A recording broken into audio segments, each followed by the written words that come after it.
nasta'inu ala umurid dunya waddin. Ashhadu an la ilaha illallah wa ashhadu anna Muhammadan abduhu wa rasuluh. Allahumma salli ala Sayyidina Muhammad wa ala alihi wa sahbihi ajma'in. Amma ba'd. Faqad qala Allah subhanahu wa ta'ala fi kitabil karim. Bismillahirrahmanirrahim. Ya ayyuhalladzina amanu dukhulu fis silmi kaffatan wa la tattabi'u khutuwatis syaitan innahu lakum adu mubin.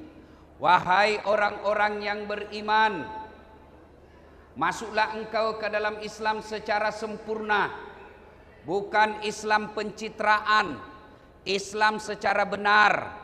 Dan janganlah engkau ikuti langkah-langkah setan, karena sesungguhnya setan itu musuh yang nyata bagi kalian. Musuh kalian bukan polisi, musuh kalian bukan tentara, musuh kalian bukan aparat, musuh kalian bukan ulama, musuh kalian adalah setan, di mana setan itu musuh yang nyata bagi kalian, kata Allah. Tadi asar setan mulai menggoda. Hujan. Nggak usah kau pergi. Bisa kau lihat ceramahnya di YouTube. Itu setan. Makanya saya heran, bos. Kalian yang berani tidak sholat, kau berani tanggung api neraka? Hujan aja kamu lari. Minum kopi aja kau tiup. Mana kau berani tidak sholat? Ya, sudah datang di sini, kau pikir setan berhenti menggodamu, dia goda lagi kamu. Caranya apa? Duduk di belakang.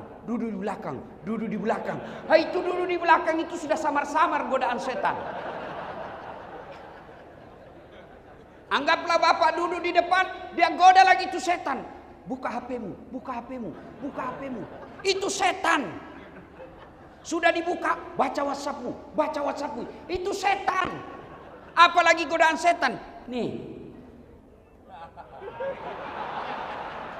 Sudah dikasih satu, dia bilang belum. Dikasih dua, dia bilang anakku belum. Itu semua godaan setan. Sudah kau terima, dia goda lagi kamu. Buka plastiknya. Apa isinya? Itu setan. Wa qala idzan. Bismillahirrahmanirrahim. Innallaha wa malaikatahu yusalluna 'alan nabi. Ya ayyuhalladzina amanu sallu 'alaihi wa sallimu taslima. Sesungguhnya Allah dan para malaikatnya bersalawat kepada Rasulullah Muhammad sallallahu alaihi wasallam. Maka wahai orang-orang yang beriman, bersalawatlah kalian kepada Rasulullah dengan sebaik-baik salawat. Salatullah salamullah ala toha Rasulillah. Salatullah salamullah ala Yasin. Masya Allah. Coba kita dengar, mana lebih kencang suara bapak-bapak dengan ibu-ibu? Bisa? Bapak-bapak diam, ibu-ibu dulu. Ayo ibu, jangan mau kalah sama suara laki-laki bu. Ayo. Salatullah mullah ala toha. Belakang. Salatullah ala Yasin. Masya Allah. Ibu diam, nilainya 8,5. Nah, sekarang bapak-bapak, ayo bapak-bapak, jangan mempermalukan kita nih. Ayo laki-laki, keras ya pak. Salatullah mullah ala toha Rasulillah. Salatullah salamullah ala Yasin. Nilainya 9,2. Ini lagi kita dengar di sini. Ini kan bos-bos ini toh. Jenderal minta 2 bos. Tenang. Kita dengar ini ya. Ayo Pak Jenderal. Ayo Pak Guru ya. Ayo. Salatullah ala toha Salatullah ala Yasin. Masya Allah. Nilainya 9,9. Ibu bapak, saudara-saudara sekalian yang saya hormati, teristimewa yang kita muliakan dengan segala kemuliaan yang kita miliki, Bapak Gubernur Provinsi Riau yang terhormat Datuk Sri Setia Amanat Haji Samsuar beserta wakilnya dan istri beliau yang insya Allah dimuliakan dan dirahmati oleh Allah Subhanahu wa Ta'ala. Polisi sahabat saya, Bapak Kapolda Irjen Pol Muhammad Iqbal yang juga hadir di tempat ini, dan seluruh aparat yang hadir di tempat ini. Bapak jangan sakwa sangka kepada polisi. Yang beredar berita selama sebulan ini itu kecil saja dari sekian banyak polisi baik di Indonesia. Saya keliling-keliling ceramah di depan polisi. Itu 0,001% saja polisi yang seperti itu di Indonesia. Masih banyak polisi baik yang ada di Indonesia. Maka kita doakan polisi-polisi baik Allah berikan amanah untuk menjadi penegak hukum di Republik Indonesia. Bapak dan Rem beserta keluarga, Bapak Kapolres Tabes beserta seluruh aparat yang hadir, alim ulama yang hadir, anggota DPR. Ada hadir? Ada hadir anggota DPR? Coba kalau mau pilih wali Pak, mau pilih caleg, biar tidak diundang dia datang Pak. Ada begitu di sini? Ada? Ada? Kau salah, kenapa kau pilih? Dan hadirin dan hadirat yang insya Allah dimuliakan dan dirahmati oleh Allah Subhanahu wa Ta'ala. Satu kali di Madinah, Pak Gubernur, sangat panas. Itu bapak-bapak, saya baru pulang umroh 2 hari yang lalu. Kemarin saya tiba. Madinah panasnya waktu saya di sana 40 sampai 41 derajat. Bayangkan panasnya Pak. Saya langsung ingat kisah ini. Bagaimana dulu Nabi. Sekarang Madinah, Makkah panas, kita masih bisa masuk rumah yang ada AC-nya. Zaman itu tidak ada AC. Rumah tidak ada tembok seperti ini. Rumahnya pelepah daun kurma. Nabi pada saat itu di Madinah sangat panas. Begitu panasnya, hampir tidak ada yang keluar rumah. Semua bernaung depan rumahnya, takut sengatan matahari. Tiba-tiba keluar rumah seorang manusia, berlari-lari kecil. Kenapa lari-lari kecil? Panas. Saya memang langsung ingat ini cerita. Saya dari masjid hotel, dari hotel saya nginap, itu tidak sampai 100 meter ke Masjid Nabawi, panasnya. Saya pun lari-lari. Ini sahabat juga lari-lari. Ternyata menuju ke masjid. Tak lain adalah Abu Bakar As-Siddiq. Selang beberapa saat, keluar lagi seorang manusia, juga berlari-lari kecil, takut juga sengatan matahari. Tak lain adalah Umar bin Khattab. Masuk ke masjid. Jangan bayangkan Masjid Nabawi seperti sekarang ya. Masuk masjid. Umar mengucapkan salam. Assalamualaikum warahmatullahi wabarakatuh. Ini salamnya orang Islam. Jangan kau reparasi. Jangan kau permak-permak. Ini ada mahasiswa saya turun dari mobil. Dia lihat saya langsung, dia bilang, Ustadz, Assalamualaikum. Apalagi itu Assalamualaikum. Assalamualaikum. Ada juga aswabar. Apa aswabar? Assalamualaikum warahmatullahi wabarakatuh. Lain kalau WhatsApp, ya kan enak sekarang tuh WhatsApp. Kalau malas tulir Assalamualaikum warahmatullahi wabarakatuh panjang, ada stiker. Yang penting tidak usah ku ganti-ganti. Tidak usah kita orang Islam bilang selamat pagi, biarlah agama lain yang mengucapkan selamat pagi. Kita hormati kalau dia bilang selamat pagi Ustadz, kita bilang juga pagi. Ya. Nah, lari-lari kecil lalu Umar berkata, Abu Bakar, tidak biasanya kau siang-siang begini di masjid, ada apa? Abu Bakar berkata, saya panas mas bro. Jangan lagi ku cari di buku mas bro, ini bahasa dasar. Kira-kira Pak Gubernur ditanya sama Kapolda. Kata Umar, enggak biasa siang-siang kau di sini, ada apa? Abu Bakar menjawab, saya panas di rumah, maka saya datang di sini. Saya panas dan lapar. Daripada saya cuma panas lapar, mending saya datang di masjid.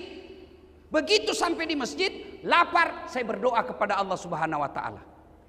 Lalu Abu Bakar juga bertanya, kau ya? Kenapa kau juga ada siang-siang begini? Kata Umar, sama dong. Saya juga lapar dan panas, maka saya datang ke masjid. Kalau begitu, mari kita lanjutkan. Mereka lanjutkan, dua orang ini berzikir. Selang beberapa saat, keluar lagi seorang manusia. Tidak lari, tidak takut sengatan matahari, tidak takut panas. Kenapa? Kemana langkah kakinya melangkah? Ke situ awan melindunginya.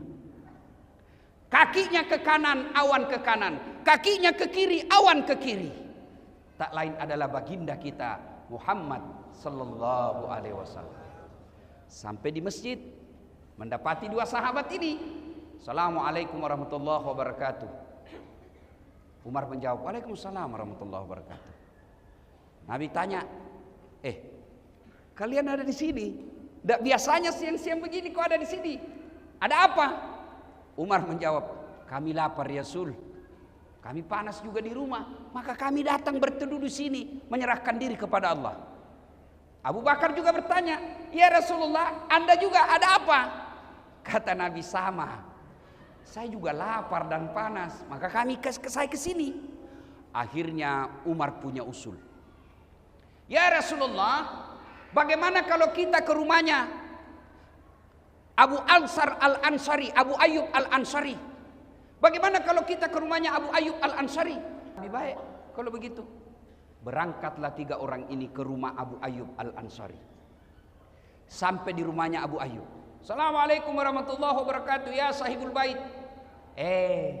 Kedengaran salam. Waalaikumsalam warahmatullahi wabarakatuh.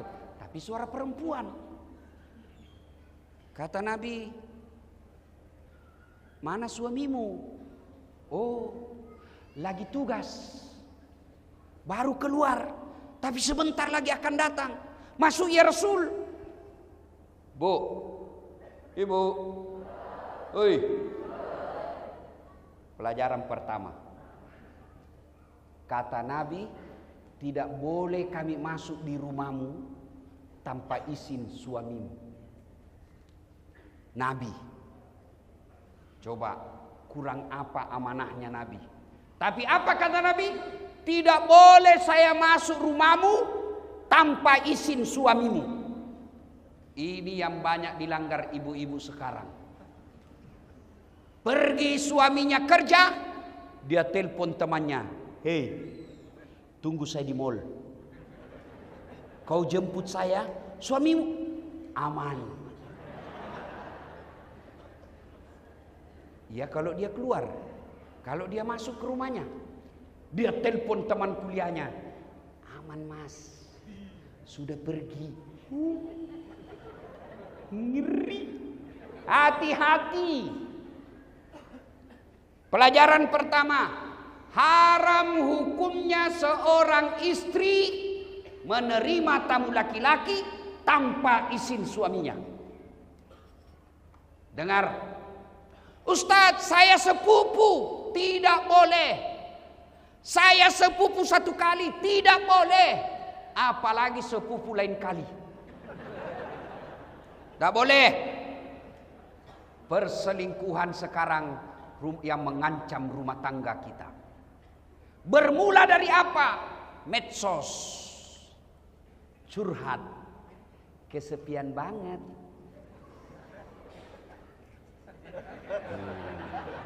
Hati-hati. Bu, suaminya seorang ASN. Ditugaskan gubernur ke Jakarta pendidikan 1 minggu. Istrinya mulai update status. Kesepian banget. Oh, langsung disleding temannya. Boleh juga tuh diganti. berawal dari canda, maka jangan curhat di medsos. Bertengkar suami jangan curhat di medsos.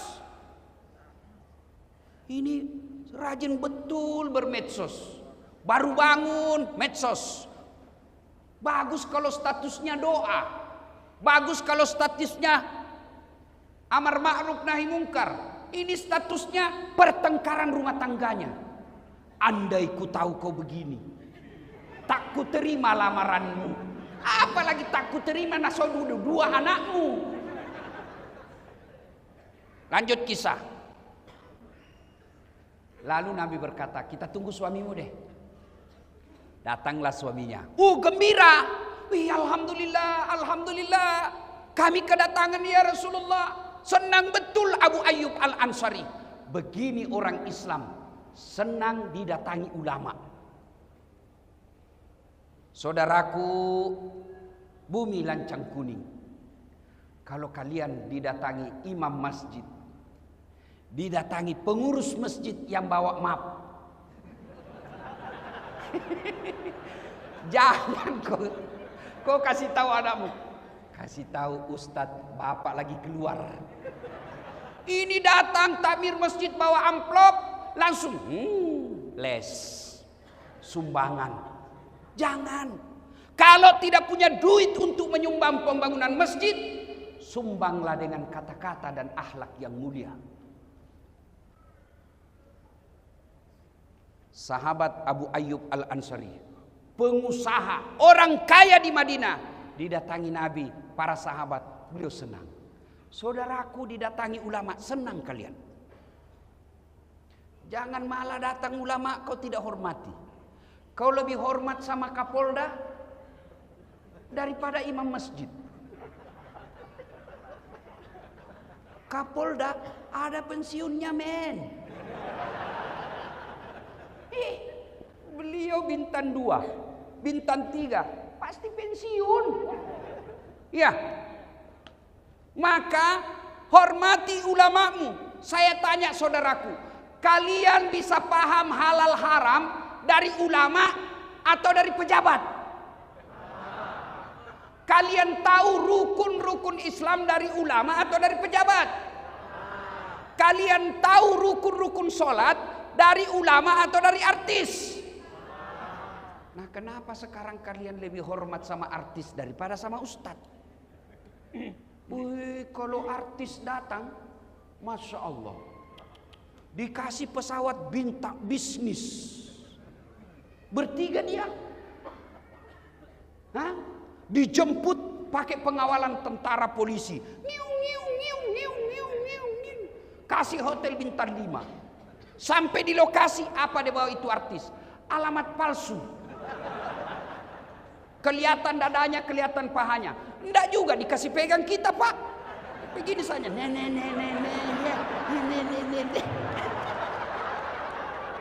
Iya toh? Iya. Adalah Pak Kadis nonton. Sudah itu dikasih duit puluhan juta. Sampai 100 juta. Balik ke Jakarta, duitmu dipakai dugem, duitmu dipakai narkoba. Begitu kau muliakannya artis. Begitu kau butuhkan penghafal Quran, kau jemput. Tidak, Grab. Jangan ketawa, saya serius ini. Datanglah kasihan Pak Ustadz, dijemput pakai motor. Motor tua pula. Nggak ada stang kakinya, satu di belakang. Karena gerimis. Satu mantel berdua. La haula wala. Pak Ustadz bilang, masih lama dek, lagi 4 tikungan Ustadz. Basalah kita dari bawah air, dari atas air. Sampai di rumah disuruh kita hafsi. Baca doa 1 jam sampai ketek pun basah. Sallallahu alaihi Muhammad sallallahu alaihi wasallam. 1 jam dia tinggalkan tokonya, dia tinggalkan pekerjaannya, dia tinggalkan keluarganya karena menghormati jemputan umat. Dia datang kasihan. 1 jam dia bacakan doa. Dia salawati rumah kita supaya jin dan iblis lari. Begitu mau pulang.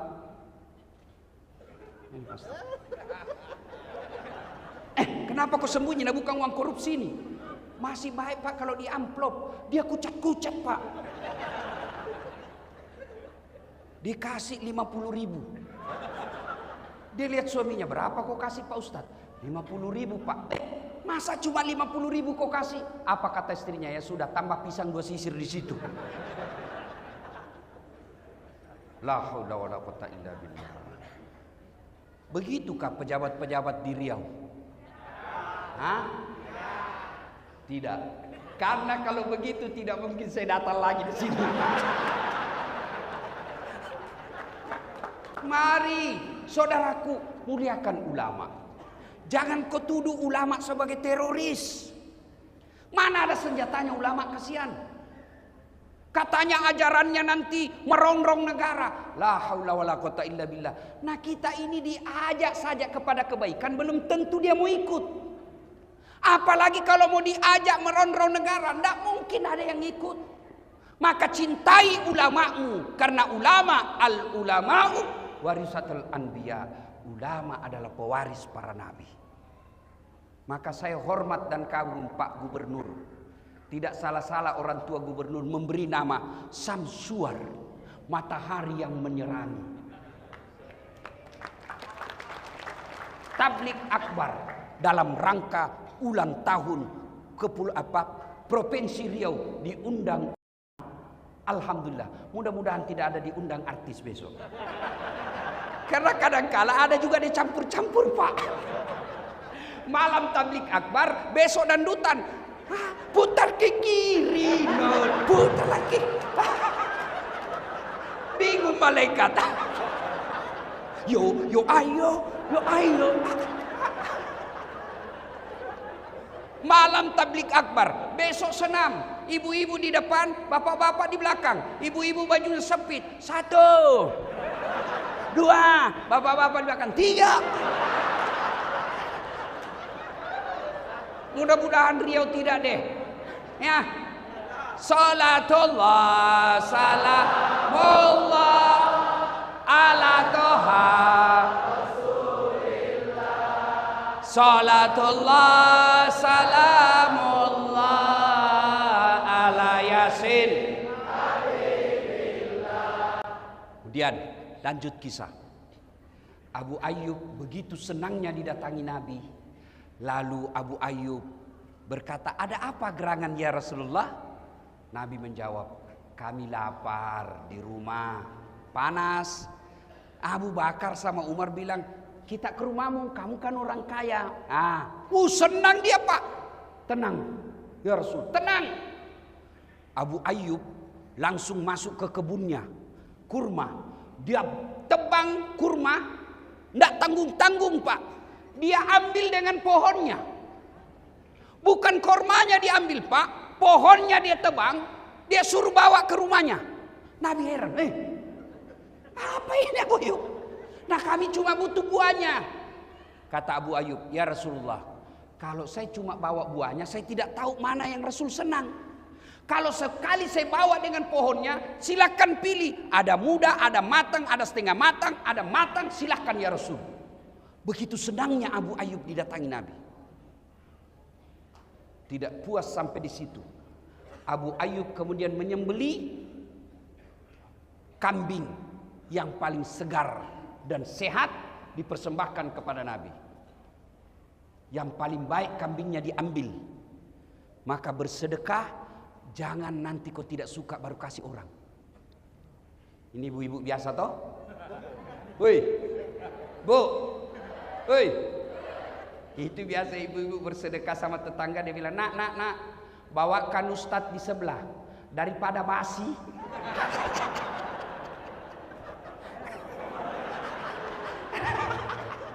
Nanti mau basi baru diingat ustadz. Yang bener aja Bu. Ibu mau kalau kami mencret. Abu Ayyub dia ambil kambingnya, dia sembelih. Lalu setelah disembelih, dihidangkan. Nabi makan. Ada roti, ada kurma, ada kambing. Nabi lagi makan. Nabi lagi makan, tiba-tiba Nabi berkata, Abu Ayyub, tolong kasih saya piring. Untuk apa ya Rasulullah? Bawakan anakku, kasihan Fatimah. Sudah lama dia tidak makan enak. Tolong bawakan anakku. Masya Allah. Saya dengar-dengar Pak Gubernur juga begitu. Kalau makan enak, ingat anak dan istri di rumah. Iya Pak Gubernur?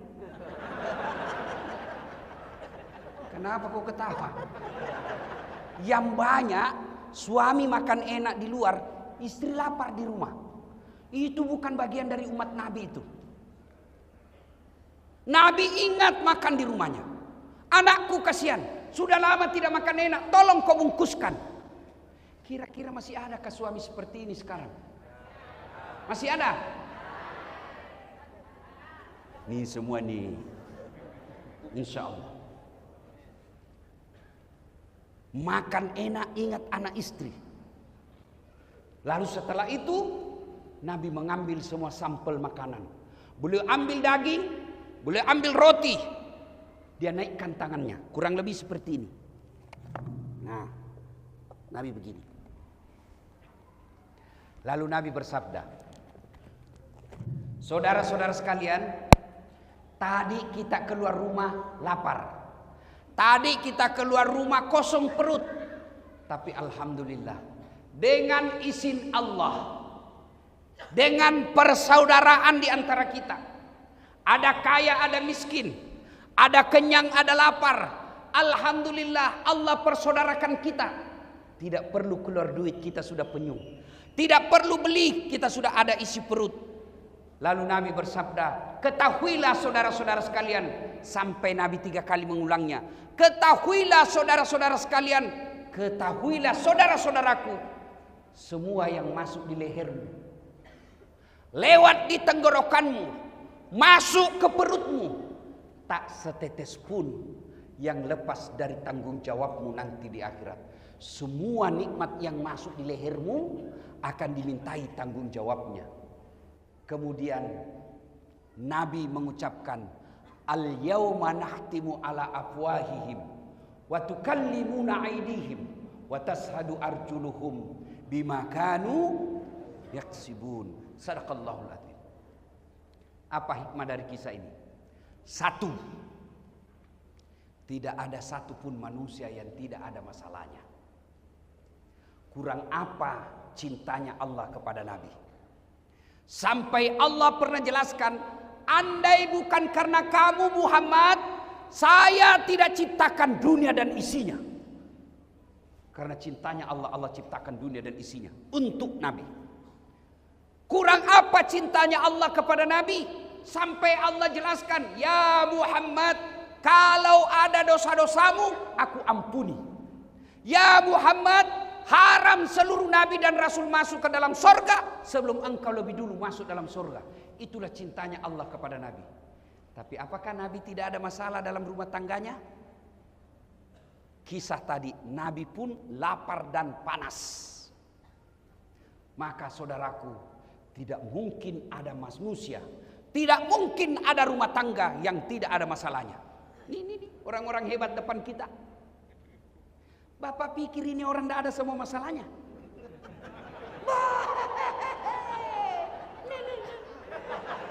Pak Gubernur, masalah paling besar sekarang mau 2 periode. Iya toh? Iya kan? Sampingnya lagi kanan, Kapolda, bintang 2. Bapak pikir tidak ada masalahnya, mau bintang 3. Ayo. Ini yang pegang mic berdiri, sampingnya wakil gubernur, mau naik sedikit. Tapi setelah gubernur, ini orang muka penuh masalah semua ini Pak. Mana ada orang tidak ada masalahnya? Nih, Dasat Latif. Paling banyak masalahku sekarang. Apa masalah sekarang saya Pak Gubernur? Banyak janda-janda curhat. Waduh, Ustadz, baru meninggal suami saya. Tolonglah kasih saya doa-doa penenang, supaya hati saya sabar dan tenang. Saya kasihlah amalan-amalan.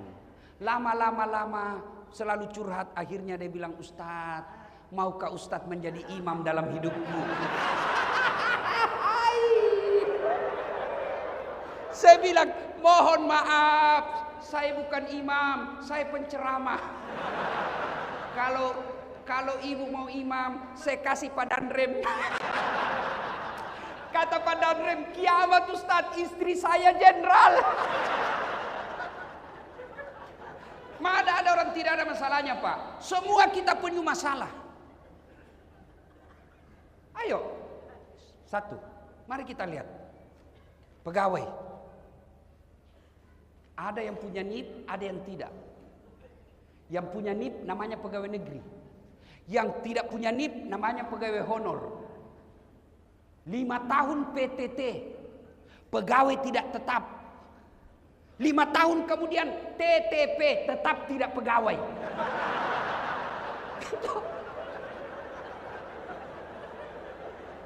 Iya toh? Lagunya, berakit-rakit dahulu, berenang-renang ke tepian, sakit-sakit dahulu, susah-susah dahulu, lalu kemudian tetap susah. Iya Pak. Waduh, Pak Kapolda, Pak Jenderal, saya ketemu security di hotel. Dia bilang, Ustadz, alhamdulillah, selama baju kami seperti ini, seragam ini, terangkat derajat kami, Ustadz. Kami dikira polisi. Saya bilang, iya, kau rugikan polisi. Polisi dikira security.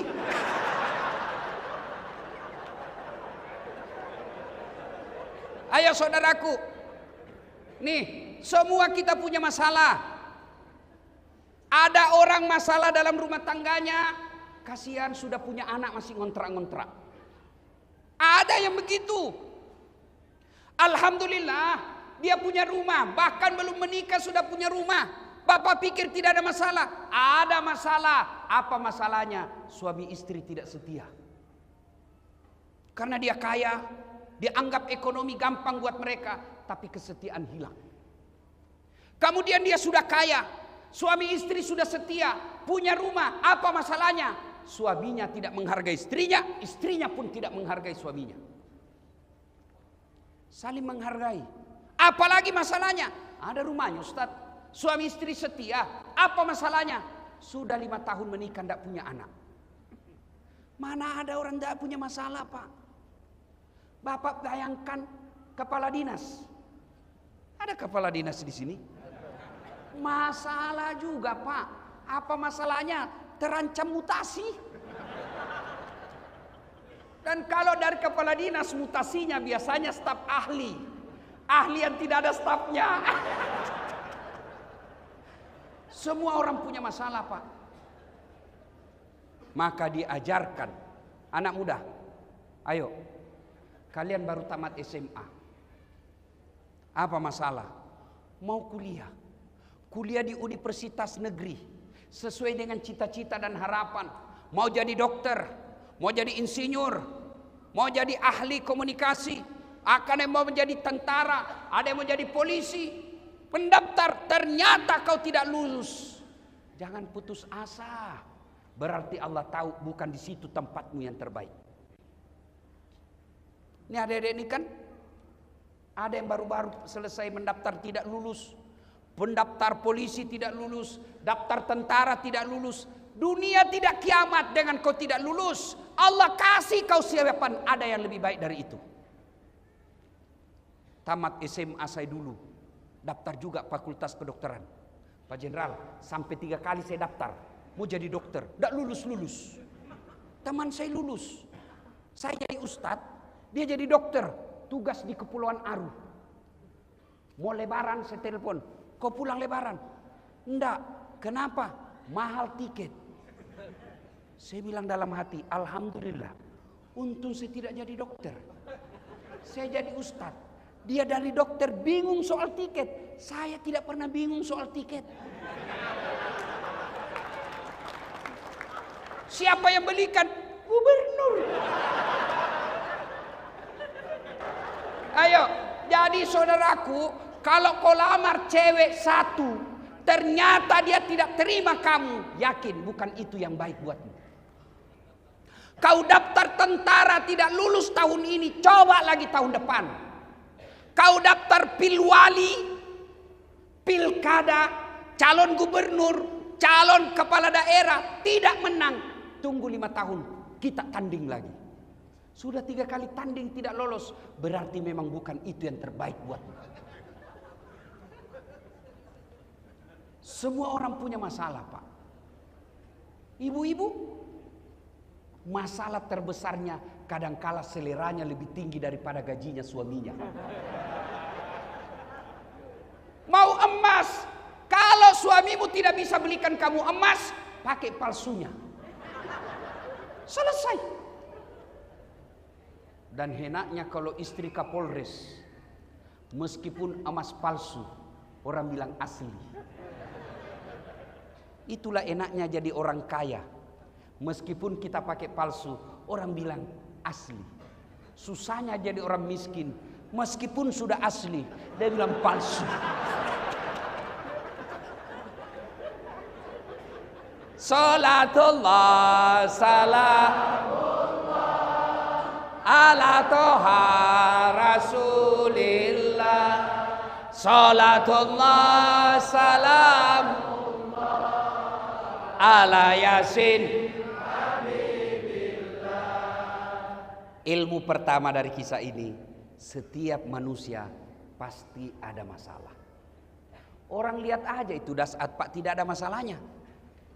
Bapak andai lihat ini kepala saya di dalam, Pak, kayak benang kusut. Ngatur jadwal, karena sampai sekarang saya tidak pakai manajer, Pak. Semua jadwal acara saya atur. Yang paling repot sudah ditentukan, tiba-tiba datang orang lain dan dia bilang, saya sudah telepon mamamu. Saya bilang, suruh mamaku ceramah. Waduh, terpaksa cari akal lagi bagaimana caranya ini supaya tidak kecewa ibu saya. Belum lagi kadangkala kita ditipu. Ada juga yang tipu kita, Pak. Maksudnya apa, Ustadz? Itu kwitansi. Kwitansi kosong dia kasih kita, Pak. Saya bilang, tulis memang di situ angkanya. Nanti kau kurangi nolnya. Kau kurangi, lain kau kasih kita, lain kau... Ada juga yang begitu, Pak. Semua orang. Jangankan Dasat Latif, jangankan Pak Gubernur, jangankan Pak Kapolda, Wakil Gubernur, Nabi, kurang apa Nabi? Apa tidak ada masalahnya? Dengar kisah tadi, lapar juga beliau, kepanasan. Jadi ketika ada masalah, ucapkan inna lillahi wa inna ilaihi raji'un. Ibu-ibu tukang ngomel suamimu, inna lillahi wa inna ilaihi raji'un. Bapak-bapak tukang ngomel istrimu, inna lillahi. Tapi jangan juga di depannya. Tidak ada dalam rumah tangga yang tidak ada masalahnya. Kalau kita dapat suami yang pencemburu, sabar. Dapat istri yang suka ngomel, sabar. Jangan saling menghina, saling mempermalukan. Tapi tetap serumah. Kan banyak juga rumah tangga itu, Pak, kita lihat bertengkar, hampir tiap minggu bertengkar, hamil lagi. Ada. Bingung saya lihat. Tuh ya. 2 pelajaran. Begitu ada masalah kita lihat tadi Rasulullah. Ada masalah tidak ke warkop. Ada masalah tidak ke gubernur. Ada masalah tidak ke wakil gubernur. Tidak ke Kapolda. Kemana? Pertama dulu ke masjid dulu. Maka alhamdulillah ambil hikmah. Allah lebih senang kita tabligh akbar di masjid daripada di halaman kantor gubernur. Allah katakan, kau datang ke masjid. Di masjid penuh rahmat. Di masjid adem ayem. Kau tidak perlu lagi pusing bagaimana kalau hujan. Bayangkan kalau tadi kita sudah di lapangan, sudah duduk-duduk, ternyata hujan bukan sore tapi malam. Bubar ceramah. Maka Allah katakan, kau lebih senang datang ke masjid. Datang di masjid ini. Maka bapak-bapak ada masalah, datanglah ke masjid. Saudara-saudaraku para polisi, ada masalah, datang ke masjid. Curhat dalam masjid. Tentara ada masalah di mutasi tempat yang tidak enak, datang ke masjid. Saudaraku ASN, kamu dianiaya, datang ke masjid. Ngadu kepada Allah. Kalau mau ngadu kepada gubernur, tidak serta-merta bisa, Pak. Kenapa? Ada protokolernya. Saya kasih contoh. Pak, Bapak dulu tim sukses. Oke. Ada masalah, mau ketemu gubernur. Karena gubernur sibuk, ajudan dulu ditemui. Ajudan, Pak Ajudan, ada anak-anak. Kata ajudan, saya tidak bisa jelaskan, Pak. Lebih baik Bapak bikin proposal. Datang minggu depannya, jadi proposal. Datang kita 1 minggu kemudian, kata ajudan, baik, saya kasih dulu ke Pak Gubernur, biarkan beliau yang pelajari. Bapak datang lagi minggu depannya, datang lagi kita minggu depannya, datang.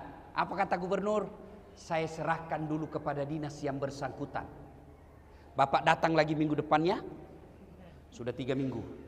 Pas datang, dia bilang Pak Gubernur, baru dibahas. Bapak datang lagi minggu depan, sudah 4 minggu. Selesai dibahas, kata gubernur, kita janjian hari Senin jam 8 pagi. Ternyata tamu Pak Gubernur banyak betul. Akhirnya dari jam 8 kita nunggu sampai jam 2 sore. Siang. Selesai nunggu 4 minggu. Dari pagi sampai jam 2. Lalu Pak Gubernur keluar. Assalamualaikum Pak Haji. Waalaikumsalam. Gimana Pak Gubernur? Saya sudah baca. Alhamdulillah. Tapi menurut kepala dinas, kalau saya bantu Bapak selesai masalahnya, saya ditangkap KPK. Jadi bagaimana Pak Gubernur? Mohon maaf Pak, saya tidak bisa bantu. 4 minggu menunggu, hasilnya mohon maaf. Itulah kalau kita gantung kepada manusia. Bapak datang ke masjid, apa ada menunggu? Tidak Pak. Tapi saya heran lihat kenyataan kita. Saya kering keluar masuk rutan, rumah tahanan. Saya sering masuk lapas, keluar masuk saya datang penjara. Bukan sebagai narapidana tapi penceramah. Itu masuk lapas Pak, masuk rutan, berlapis itu penjaga. Jaga lagi. Pintunya lapis baja, 4 lapis bisa masuk. Di dalam full overload. Penjara daya tampungnya 100, isinya rata-rata 300. Padahal susahnya orang masuk. Kenapa masjid? Tidak ada penjaganya. Pintunya cuma 1. Masjid kosong. Itulah sebabnya 30 tahun kalian jadi PNS tidak bisa lepas dari kredit. Kenapa? Kalian jauh dari rumah Allah. Coba datang. Nih Pak, yang lagi berdiri ceramah, saya baru sadar. Salah satu cara Allah memelihara saya, dari saya lahir sampai sekarang, rumah saya selalu dekat dari masjid. Tidak pernah direncana. Di kampung saya tinggal, rumah saya tidak sampai 200 meter dari masjid. Saya pertama hijrah, merantau ke Makassar, tamat SMP. Tinggal rumah kakak saya, dekat dari masjid. Pindah lagi saya dari Jalan Yosudarso ke Jalan Harimau. Lebih dekat lagi Pak. Guling-guling saja saya 4 kali sudah sampai. Pindah Jalan Harimau, saya pindah ke Bayang-Bayang Makassar. Dekat lagi dari masjid. Dari Bayang-Bayang saya pindah lagi ke Todopuli. Dekat lagi dari masjid. Malah saya menjadi ketua remaja masjid. Dari situ saya pindah lagi ke Todopuli. Tidak sampai lagi 100 meter dari rumah. Ada lagi masjid. Saya pindah ke Jalan Hertasnin rumah saya sekarang. Tidak ada masjid. Saya bangun masjid. Pak, saudaraku, para pejabat yang hadir di tempat ini. Kalau Bapak kirim anak kuliah ke Jakarta, ke Jawa, pilihlah tempat rumah yang dekat dari masjid. Supaya anak-anak kita cinta ke masjid. Ini sekarang kita cari rumah 30 menit dari bandara. Tiap hari kamu ke bandara. 10 menit dari rumah sakit. Berdoa kok tidak ke rumah sakit sampai mati. 10 menit ke mall. Tiap hari kau mau ke mall. Yang penting rumah yang baik. 5 menit dari masjid. Insya Allah kalau rumah dekat dari masjid, paling tidak anak kita menjadi pengurus remaja masjid di masjid itu. Jadi ada masalah, datanglah ke masjid. Minta pertolongan kepada Allah. Dan di masjid itu pelajaran luar biasa buat kita. Coba lihat apa pelajaran yang bisa diambil dari masjid. Masjid tidak ada perbedaan antara pejabat dengan tidak pejabat. Di masjid kita bisa lihat yang namanya keadilan sosial bagi seluruh rakyat Indonesia. Inilah masjid. Masjid tidak ada perbedaan. Mentang-mentang gubernur, saya gubernur mau pakai sepatu masuk ke masjid. Bapak pakai langsung viral. Hikmah berikut dari kisah ini. Setelah itu ternyata salah satu cara menyelesaikan masalah setelah datang ke masjid, tentu sholat dan berdoa, berikutnya adalah persatuan. Apa kata Nabi tadi? Kita keluar kosong perut, tapi berkat persaudaraan. Ada orang kaya saudara kita, ada orang punya harta saudara kita, maka alhamdulillah tidak perlu keluar duit. Nih, perut penuh. Maka saudaraku, bersatulah. Ayo, berbeda pendapat boleh, tapi jangan saling menghina. Adik-adikku yang baru belajar agama, silahkan kau jalankan apa yang kamu pahami. Mazhab yang kamu ikuti silahkan, tapi jangan kau hina saudaramu yang berbeda pendapat denganmu. Enak toh? Dulu zaman saya kecil, Pak Gubernur kecil, kalau kita sholat subuh, Allahu Akbar. Begitu sholat subuh, di samping kita tidak kunut, kita tidak ribut. Oh, tidak kunut, langsung dalam hati, oh Muhammadiyah. Selesai. Saudara, apa yang membuat kita pecah belah sekarang ini dekat-dekat ini? Apa? Pilpres. Hati-hati. Hati-hati. Pilgub, pilkada, pilcaleg, itu pesta demokrasi. Yang namanya pesta, apa yang ada di benak bapak-bapak? Kalau saya bilang pesta, apa yang ada di benak bapak-bapak? Apa? Makan, senang-senang, gembira. Tidak ada pesta orang takut. Pesta senang-senang. Ini pilpres, pesta demokrasi. Pilkada, pesta demokrasi. Jadi jangan horor, jangan saling menakutkan, jangan saling menyerang. Jadi nanti kita lihat mau pilkada itu, pilgub, mulai orang fitnah. Hati-hati Pak memfitnah. Dan yang selalu menjadi serangan fitnah biasanya incumbent. Kenapa? Karena mau menjatuhkan. Orang kalau sudah menjabat, itu banyak serangan. Tapi yang pasti punya hasil pekerjaan. Kalau yang belum, baru kan dia katakan, kalau saya. Kalau yang sudah menjabat Pak Gubernur, kami telah ini. Tapi tentu ada salah dan ada salah yang tidak sesuai harapan. Namanya manusia biasa, bukan dengan cara dihinanya, tapi dibantu untuk memperbaiki. Maka saudaraku, berbeda pendapat boleh, tapi jangan berpecah belah. Wa'tasimu bihablillahi jami'an wa la tafarraqu. Berpegang teguhlah engkau kepada tali persaudaraan agama Allah dan janganlah engkau bercerai-berai. Bayangkan Pak kalau kita tidak kompak. Bayangkan, jangankan satu provinsi, sholat saja, sholat. Kalau orang tidak kompak Pak, bayangkan kacaunya. Takbir saja Pak, pakai bahasa masing-masing. Yang jadi imam keturunan Arab, dia pakai bahasa Arab. Allahu Akbar. Makmum datang orang Sulawesi, pakai bahasa Bugis. Pungallahu ta'ala malopo. Wih, datang orang Padang, takbir pula dia. Allah nan gadang. Wih, terakhir datang anak Betawi dari Jakarta, dia pakai bahasa Jakarta gaul. Allah gede banget gitu loh. Kan kacau. Maka inilah pentingnya persaudaraan. Saudara-saudaraku yang mau maju pilkada, mau maju pilcaleg, silakan paparkan apa programmu, apa yang kamu lakukan tanpa menyerang calon lain. Coba lihat apa yang selalu merusak kita, negara kita ini. Cebong kampret belum kompak. Padahal Jokowi sama Prabowo sudah akur, sudah satu paket. Kemarin kita pilpres, coblos Jokowi Ma'ruf, bonus Prabowo Sandi. Nah, sudah sekarang satu kabinet toh. Maka kalian masih bertengkar. Bodoh kalau gara-gara pilpres, gara-gara pilkada kita bertengkar, Pak. Jangan. Orang yang memutuskan tali persaudaraan, kata Nabi, lebih dari 3 hari, falaisa minni, kamu bukan umatku. Hikmah yang keempat dari kisah ini.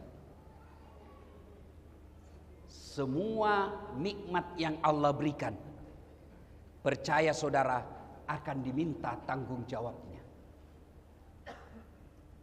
Jadi Kapolda ada pertanggungjawaban. Jadi Ustadz ada tanggung jawab. Tapi ini saudara-saudara kita, bapak-bapak kita yang terhormat di depan ini, keliru dan salah kalau tidak memudahkan jabatannya masuk surga. Apa maksudnya Ustaz? Saya ceramah, wahai saudara-saudara sekalian, mari sholat subuh, mari sholat jamaah. Yang datang orang tua yang sudah muka sakaratil maut, yang sudah pensiun. Tapi coba kalau Pak Gubernur sholat di masjid, Assalamualaikum warahmatullah, Assalamualaikum warahmatullah. Mana ini di kepala dinas PU? Tidak pernah muncul-muncul saya lihat berjamaah. Besok Pak menelpon ajudan, Pak Kadis, dicari kau sama Pak Gubernur, katanya tidak pernah datang sholat jamaah. Besok Pak belum azan sudah ada dalam masjid dia Pak. Itulah hebatnya jadi gubernur. Maka keliru kalau tidak memudahkan dirinya masuk surga. Pak Kapolda, saya ceramah, jangan minum hamar, jangan mabuk, jangan narkoba. Anak muda selesai saya ceramah, Pak, kempes ban motorku. Marah dia Pak. Tapi coba kalau Kapolda, jangan judi online, tutup zina, tutup narkoba. Habis Pak. Punya kuasa. Dan seorang gubernur dan seorang ustadz kalau masuk surga, jauh lebih gampang masuk surganya gubernur daripada seorang ulama. Kenapa ustadz? Contoh, kalau malaikat berkata, ulama dari Provinsi Riau silakan masuk surga. Masuk surga tapi masih antri Pak. Iya toh? Berapa ulama di Riau ini Pak? Ketua MUI, Ketua Muhammadiyah, pengurusnya masih ngantri Pak. Masuk surga juga tapi ngantri lama. Kenapa? Banyak ulama. Tapi begitu malaikat, silakan Gubernur Provinsi Riau masuk surga, aman dia Pak sendiri. Tidak ada saingan Pak. Iya. Maka tapi tahu semua nanti diminta tanggung jawabnya Pak. Orang kaya masuk surga juga. Tapi sebelum masuk surga diminta amanahnya, tanggung jawabnya. Itulah enaknya jadi orang miskin Pak. Orang miskin apa mau ditanya? Apa mau ditanya? Tersangka 1 maju. Nama Inem. Pekerjaan pembantu rumah tangga. Gaji 3.500.000 1 bulan. Kau gunakan untuk apa? Sebenarnya tidak ada cita-cita saya jadi pembantu, tapi karena bapakku sakit di kampung dan saya tidak punya ijazah, maka saya cuma punya tenaga, saya jadi pembantu. Yang 3.500.000, 2 juta beli obat tiap bulan bapakku, 1,5 juta operasional saya di Pekanbaru. Mobil, angkot. Rumah, gubernur. Ternyata pembantunya Pak Gubernur. Iya toh? Nah.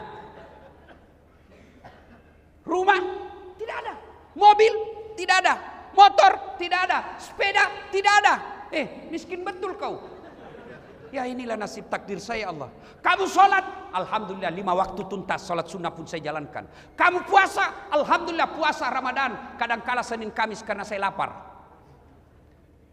Kau berdoa, selalu berdoa. Kau tutup aurat, tutup aurat. Oh, Inam, meskipun kau penuh kehinaan di dunia, hari ini aku muliakan dengan semulia-mulianya. Tadkhulul jannati bisalam. Silakan kau masuk surga. Masuk ini. Tersangka 35. Inem bilang, mati sudah ini. Ini Tuhan saya ini, Tuhan saya ini.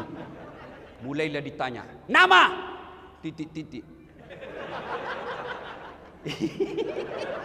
Itu mobilmu dari mana? Kalau dilihat honor dan gaji tunjanganmu tidak bisa beli. Anu apa? Pak. Dipukul matanya Pak, berdarah. Mau lari ditarik lagi.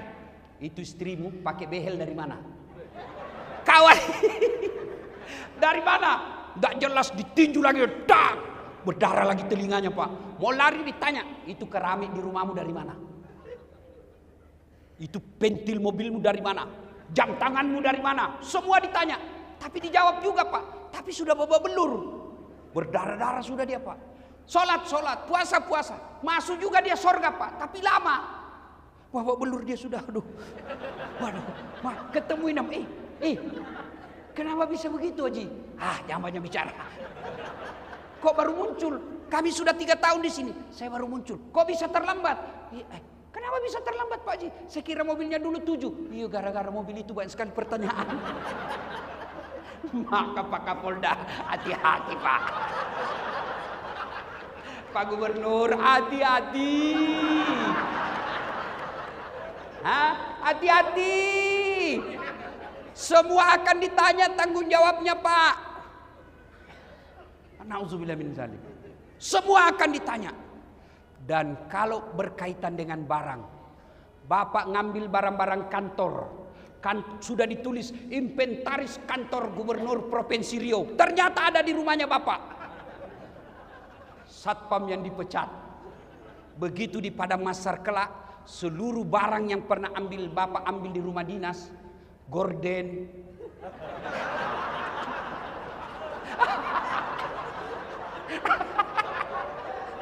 hancur kok. Bapak disuruh pikul Pak. Disuruh pikul. Masuk sore lewat Bapak. Dilihat sama security. Wah, Bapak rupanya yang ngambil. Saya yang dipecat. Hati-hati Pak, hati-hati. Semua diminta tanggung jawabnya. DPR semua diminta tanggung jawabnya. Pak, saya mau tanya, mana lebih tinggi jabatannya, Pak Gubernur dan Wakil Gubernur? Gubernur. Mana lebih tinggi jabatannya Pak Kapolda dengan Wakapolda? Wakapolda, Kapolda lebih tinggi. Mana lebih tinggi jabatannya Ketua DPR dengan Wakil Ketua DPR? Mana lebih tinggi kedudukannya antara ketua dengan wakil? Pasti ketua toh. Tapi kenapa kita, wakil kita di DPR, merasa dia lebih tinggi derajatnya dari kita? Beleng-beleng. Iya toh. Namanya wakil, kamu di bawah. Gubernur lebih tinggi dari wakil. Kapolda lebih tinggi dari Wakapolda. Dandim lebih tinggi daripada wakil Kasdim. Namanya wakil di bawah bos. Wakil gubernur gunting-gunting pita. Namanya wakil. Tapi anehnya rakyat, kenapa anggota DPR? Nah kau wakil bos. Kenapa kau merasa lebih tinggi dari kami rakyat Indonesia? Kamu wakil rakyat. Ada wakil rakyat begitu? Ada? Itu karena kita salah memilih wakil rakyat. Ya, saudaraku, negara bisa baik kalau peraturan bernegara baik. Dan Anda tahu yang bikin peraturan negara? Bukan kami para ulama, bukan para ustadz, tapi siapa? Anggota Dewan Perwakilan Rakyat. Maka hati-hati. Nanti kalau pemilu, pilcaleg, jangan hanya kau pilih karena dikasih kau 300.000. 300.000 habis. Tapi kalau dia sudah pegang jabatan dan dia tidak amanah, hati-hati. Maka saudaraku, hati-hati menjalankan amanah. Suami, amanah. Bapak-bapak, istri tidak pakai jilbab, istri tidak sholat, istrimu tidak tahu ngaji, dan kamu tidak pernah mengajari dan tidak peduli, hati-hati. Allah tanya, mana suaminya ini? Mana suaminya kok bisa begini? Inilah makna dari ayat ku anfusakum wa ahlikum nar. Begitu juga ustadz adalah amanah. Kalau dia menjadi ustadz, hanya ustadz penjilat, cari-cari muka, haram dia bilang, makruh sedikit, ini boleh aja. Oh, hati-hati. Kalau pribadi Das'at Latif sesat, hanya satu yang sesat, saya saja. Tapi kalau sudah dikatakan ulama, penceramah, maka bukan saya saja yang sesat, tapi juga pendengar saya. Maka jadi penceramah, jangan menimbulkan kegaduhan. Ada juga ustadz mau sombong, jangan sombong. Nih, saya bisa begini bukan karena saya hebat, bukan karena saya jago, tapi apa? Karena saya punya penonton. Biar saya ceramah di sini, Pak, 1 jam berapi-api, tapi tidak ada penonton. Lewat Pak Kapolda, sudah lama sakit itu, Ustaz. Iya toh. Maka semua nanti akan dimintai tanggung jawabnya. Maka saudaraku, 65 tahun Riau.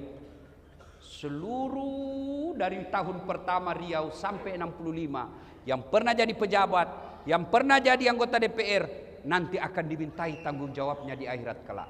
Jabatan, kekayaan, semua akan murni. Ini dunia amanah dari Allah. Ini dunia hanya titipan dari Allah.